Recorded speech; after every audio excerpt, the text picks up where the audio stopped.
ሰዎች በሪሌሽንሺፓቸው ውስጥ አራት አይነት አታችመንት ስታይል አላቸው። ሴኩር አታችመንት አለ፣ አንክሽስ አታችመንት አለ፣ ፊርፉል አቮይዳንት አለ፣ ዲስሚሲቭ አቮይዳንት ነው። ስለዚህ ከነዚህ አራት የአታችመንት ስታይል የሚወጣ ኦልሞስት ሰው የለም። ከአራቱ አንድ ውስጥ ነው የሚመደቡት ማለት ነው። ከሰዎች ጋር ላለመለየት ወይም ከፍቅር አጋር ሊሆን ይችላል፣ ከጓደኛ ከቤተሰብ ጋር ሊሆን ይችላል። ስለዚህ ሰዎች እንዳይለዩቸው በጣም አጥብቀው የሚፈልጉ እና መለየትን በጣም የሚፈሩ እንደሚፈለጉ በተደጋጋሚ ከሰዎች ጋር ማረጋገጫ የሚጠይቁ ሰዎችን ደጋግመው ቪዚት የሚያደርጉ ማለት ነው። ለምሳሌ በመደወል ሊሆን ይችላል፣ ቴክስት በማድረግ ሊሆን ይችላል። አሁንስ እንዴት ነው የሚጠራኝ፣ እንዴት ነው የሚያገኘኝ፣ እንዴት ነው የሚያናገረኝ? ሰዎችን ሁሉን ነገር ከራሳቸው ቫሊዴሽን ጋር ከራሳቸው ማንነት ጋር የሚያዩ ናቸው።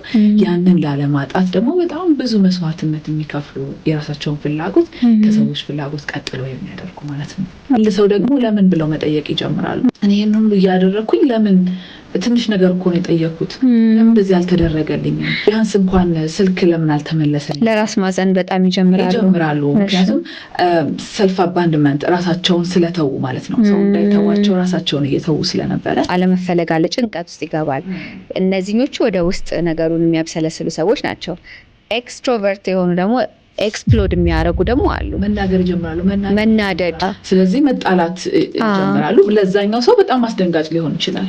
ምክንያቱም እያደረጉ የነበሩት ነገር በደስታ የሚያደርጉ ስለሚመስለው ማለት ነው። ሪሌሽንሺፕ ላይ ለምንድን ነው በጣም አንክሽስ አታችመንት ስታይል ውስጥ ያለ ሰው ከአቮይዳንት ጋር አትራክት የመሆን ቻንስ አለው? ለምንድን እንደዛ የሚሆነው? በፍቅር ግንኙነት ውስጥ ከሆነ ይዋደዳሉ፣ የፍቅር ችግር የለባቸው።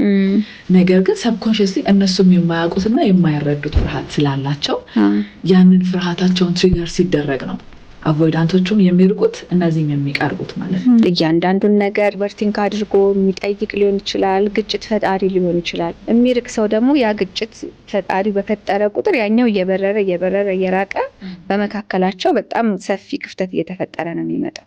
ስለዚህ ምን እናድርግ? የትኛው አታችመንት ላይ ነው መውደቅ ያለ?